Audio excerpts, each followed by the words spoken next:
Saris December 21 Samantha గారిచే గొప్ప ప్రారంభం. ప్రతి 10,000 రూపాయల కొనుగోలుపై ఒక గోల్డ్ కాయిన్ ఉచితం. ఒక కోపం వస్తే బూతులు తిట్టేస్తారంట, అరుస్తారంట, ఎంతవరకు నిజం అది?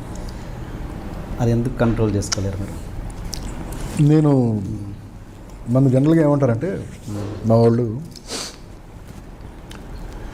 సార్ మీరు మామూలుగానే ఉంటారండి, బయట హ్యాపీగా ఫ్రెండ్లీగా జోకులు వేస్తూ ఉంటారు, కానీ మా సెట్లోకి వెళ్ళంగానే, సెట్లో అడుగు పెట్టగానే మీలోకి ఎవడో పరకాయ ప్రవేశం చేస్తున్నాడు సార్, చేసి అక్కడ బీభత్సం సృష్టిస్తున్నాడు, మళ్ళీ ప్యాకప్ అయిన తర్వాత మళ్ళీ మామూలుగా కూర్చొని మీరు మాతో జోకులు వేస్తూ మాట్లాడుతున్నారు, అసలు ఏమిటి సార్ ఇది అని. See what happens when I walk into a set.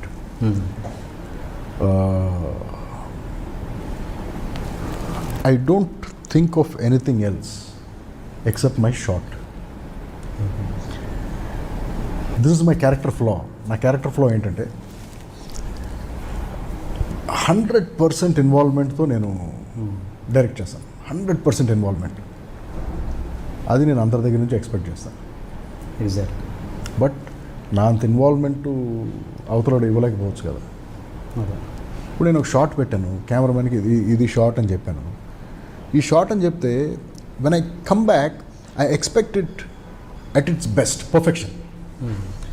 But yes, నేను అది ఎగ్జిక్యూట్ చేయగలను, నేను అది పర్ఫెక్షన్తో దాన్ని క్రియేట్ చేయగలను. బట్ అవతలోడు దాన్ని 100% చేయగలగాలి కదా. సో నా డెడికేషను, నా కమిట్మెంటు నాకు పనిచేసే వాళ్ళ దగ్గర నుంచి కూడా నేను ఎక్స్పెక్ట్ చేస్తూ ఉంటాను. అది ఎప్పుడైతే వాళ్ళు మోస్ట్ పీపుల్ డోంట్ డెలివర్, ఎందుకంటే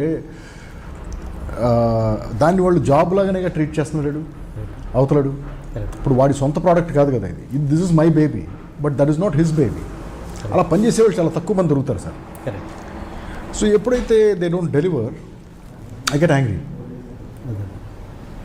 నేను బూతులు తిడతాం కూడా చాలా కామెడీగా తిడతానండి. నేను చాలా సీరియస్గా వాళ్ళ ఫ్యామిలీస్ను వాళ్ళని అబ్యూస్ చేసేలాగా ఉండదు, జస్ట్ క్యాజువల్గా తిట్టే బూతులు. But yes, I get angry. I get angry when I know that the other person is not concentrating as much as me on the shot. Filmmaking ఏమీ లేదు sir, it is 100% concentration. You have to concentrate. లేకపోతే ఎలా వస్తుంది అది? ఇది నా point of view. ఇంకొక పద్ధతిలో చేసేవాళ్ళు ఉంటారు, వాళ్ళు చాలా క్యాజువల్గా ఆడుతూ పాడుతూ చేస్తూ ఏదో జోకులు వేసుకుంటూ సరదాగా ఎగ్జిక్యూట్ చేసుకుంటారు. That is that man's personality. This is my personality. Now am I wrong? Is that person right? I leave it to you to decide. And మీతో రెగ్యులర్గా సత్యానంద్ గారు ఎవరిని టెక్నీషియన్లు మీరు ఎక్కడా మార్చట్లేదు, రిపీటెడ్గా కంటిన్యూస్గా సుధాకర్ రెడ్డి గారు కావచ్చు. మరి మీరు చెప్పిన నాకు ఆ పర్సనాలిటీ ఫ్లా ఉంటే వీళ్ళందరూ నాతో పనిచేయరు కదా. ఎగ్జాక్ట్లీ. బట్ అదే ఆయన అదే exact. So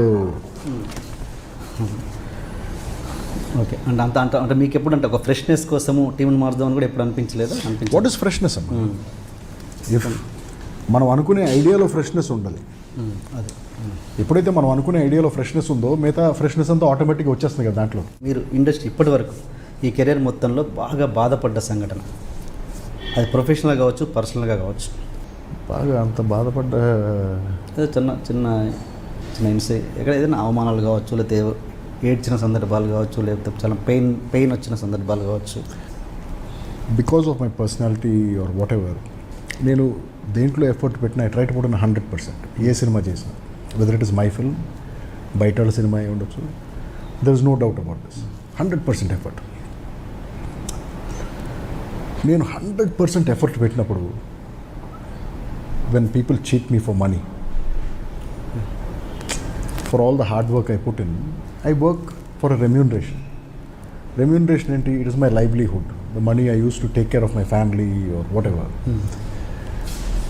Now, after working on your project for 6 months or 8 months, every day and night, and then you cheat me of that money,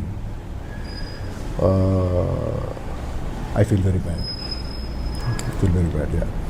అలాంటి ఎక్స్పీరియన్స్ అంటే without don't mention their names and ఏమైనా ఉంటే చెప్పండి, అదేంటి ఆ experience? No, why can't I mention? No, that recent producer of Laddu Babu, okay, after I worked on that film for nearly 14 months, he did not pay me 80% of my remuneration.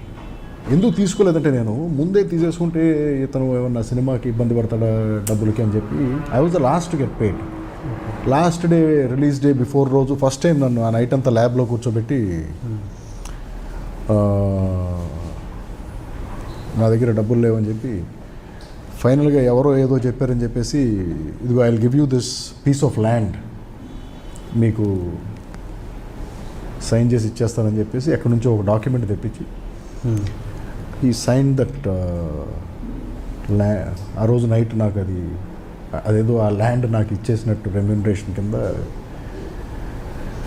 Next day morning చూస్తే అదేదో government land. అంటే అతనికి తెలిసి విల్ఫుల్గా నన్ను cheat చేసింది. ఎందుకంటే నేను 100% sincere effort నీ సినిమాలో పెట్టాను. ఈ సినిమా బాగా తీయాలని, బాగా కష్టపడాలని. మరి అంత సిన్సియర్ ఎఫర్ట్ పెట్టినప్పుడు నువ్వు నన్ను చీట్ చేసినప్పుడు ఐ ఫెల్ట్ బ్యాడ్. ఎందుకు చెప్తున్నానంటే that cases in court of the checks issued and all that. ఆ కోర్టులో ఏదో కేసు జరుగుతుంది. But this is the background to that. I don't want to go to court. నా కోర్టుకి వెళ్ళాలి ఎందుకు? నువ్వు నన్ను సినిమా చేయమని వచ్చి అడిగావు, నేను నీకు సినిమా చేశాను. నేను నీకు కష్టపడి పని చేసినందుకు నువ్వు నన్ను మోసం చేసావు. నేను దాన్ని ఎదుర్కొంటానికి అసలు నేను ఎందుకు డీల్ చేయాలి ఇవన్నీ? అసలు ఇప్పుడు నేను వచ్చి నిన్ను అడగలేదు కదా సినిమా చేయమని.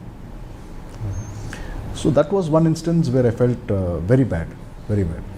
మీ రియాక్షన్ ఏంటి అతనితో మళ్ళీ కేసు వేయకముందు? అంటే ఏంటి ఫాలో అప్ చేయడానికి ట్రై చేశాను సార్.